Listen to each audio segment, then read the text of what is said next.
Sepsis के बारे में जानना, जैसे पता चलता था क्रिएटिनिन बढ़ा हुआ होता है, एचबी कम होता है तो एनीमिक सेप्सिस वगैरह होते हैं। तो सर कितने टाइप से हम कैसे पता करेंगे कि माइल्ड सेप्सिस है या फिर सीवियर है या मॉडरेट है? सर ऐसे कैसे पता करेंगे, तो ये जानना है मुझे।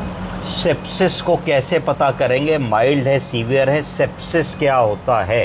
तो सेप्सिस का मतलब है संक्रमण।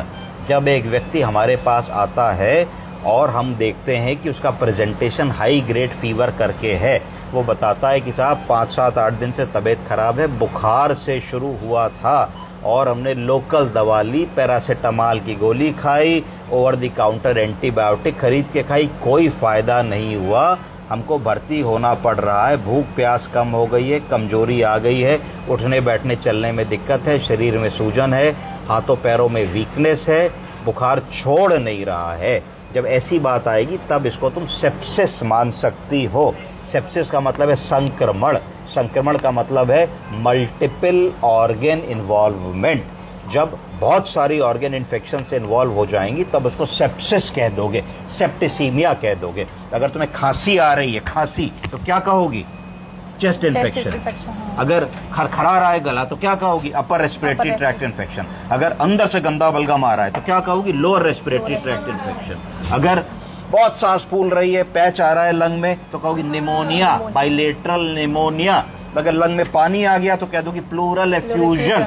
पर लंग का इन्फेक्शन है तो इसका मतलब इस समय तक तुम एक ऑर्गन की बीमारी की बात कर रही हो जो कि लंग है, तो जनरली इसको सेप्सिस नहीं कहोगी, क्योंकि अभी इन्फेक्शन सिस्टमिक इन्फेक्शन नहीं बना है, अभी इन्फेक्शन लोकलाइज्ड है खाली लंग में, तो तुम कहोगी साहब लंग से रिलेटेड इन्फेक्शन है।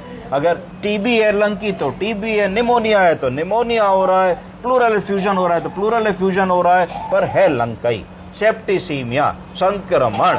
अगर इन्फेक्शन ब्लड स्ट्रीम से ब्लड में आ गया, ये किसी ऑर्गन से ब्लड स्ट्रीम में ट्रांसफर हो गया, तो जय बार दिल धड़क रहा है तय बार वो इन्फेक्टेड ब्लड पूरे शरीर में जा रहा है। पूरे शरीर में जो तुम्हारी वाइटल ऑर्गन है, heart, lung, liver, kidney, brain, सब जगह जा रहा है। तो सब जगह जाकर के इन्फेक्शन अटैक करने की कोशिश कर रहा है। कहाँ अटैक कर पा रहा है? जो वीक लिंक है, जो कमजोर कड़ी है। जैसे कि समझो एक बस में तुम जा रही हो, बस में 8 आदमी बैठे हैं, एक आदमी बीमार है, खांस रहा है, खो खो खो खो करके, उसको टीबी है।